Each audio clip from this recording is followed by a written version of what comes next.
Shalom, beloved, and hopefully everyone is doing wonderful this evening.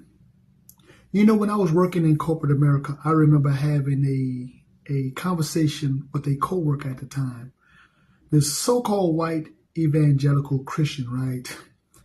And he was telling me about a conversation that he was having with his mother, and it was, he needed to start back reading his Bible and start going to church more often, where he can work on his relationship with Jesus, right? And I'm sitting there in my mind, I'm wondering like, okay, that's fine, but why are you telling me? And I realized that when I would be on break, you know, he would see me read and study the Bible and look at other material that I would have, right? But knowing this relationship, knowing the relationship that this gentleman and I had, you know that he was a type of individual, he had to get one up on me.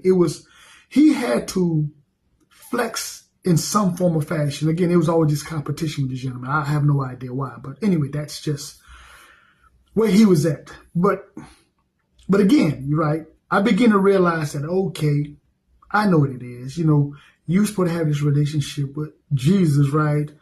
And the imagery, right? The image that had been burned in their head, their mind, and the religion of Christianity that had been embedded or been indoctrinated into their spirit is why he had to tell me this. Again, it's a aha, I got your one up on you moment.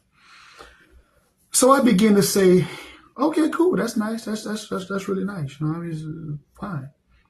But then I begin to show him, you know, with biblical evidence and other sources, outside sources, right, that the people in the Bible were primarily people of color, right?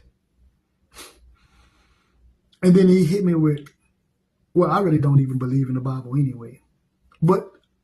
And I'm like, but you come to me with this getting back closer to Jesus conversation that you had with your mother, right? But now this is your rebuttal when I give you this evidence, right?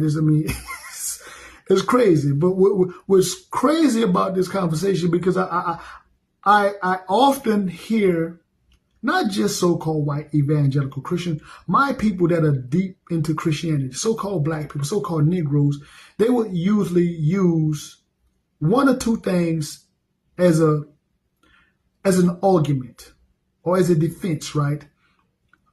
Is number one would be, it really don't matter what skin color or what the nationality of the people are, right? And number two, John 3:16, right? I mean, those are usually the two things they would say.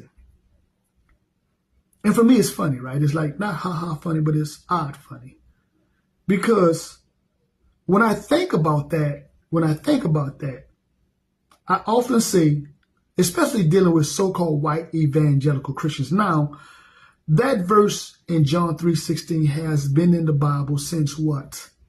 You know, like the translation or doing what that is, I want to say between the first century, you know, when the letters was being put together. But anyway, it's been in the Bible for thousands of years, right? But again, not just because it's been in the Bible, but the point about what I'm getting at is, if it didn't matter, why is it that the people, right, the people that use the Bible to colonize and to conquer people, changed the imagery and never had that mindset of John 3:16 when they was using the Bible to go out there and commit genocide? That's the thing that's funny to me. What was that mindset then when your ancestors, when your forefathers was using the Bible to go out there and conquer people? Where was that mindset? The skin color didn't matter. And the message of John 3:16, so God so loved the world that he gave his only begotten son, that whoever believed shall have everlasting life. Where was that then? Again, man, it's very funny to me, man. You know, family, but anyway, I just want to share that story with you. With that being said, as usual, peace, love.